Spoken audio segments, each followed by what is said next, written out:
Welcome back. This is the latest version of the Yak 54. Same construction as the original design with the hoop in front of the propeller and the working landing gear.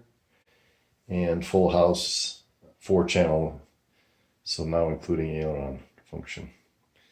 It's about 3/4 the size of the original, which was a 16-inch span. This is 12 inches. The original weighed 10 ounces. This one weighs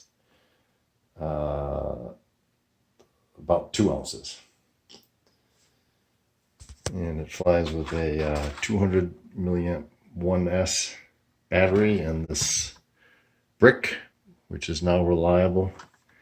I bought a bunch of them, and I used the ones that don't get stuck and basically ignore the ones that do get stuck. It's too bad to have to do that, but it's the way it is. And then I finally pointed up for a modern transmitter.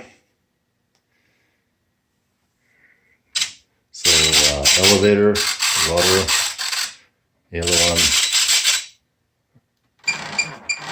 and throttle. I'll show you how it flies.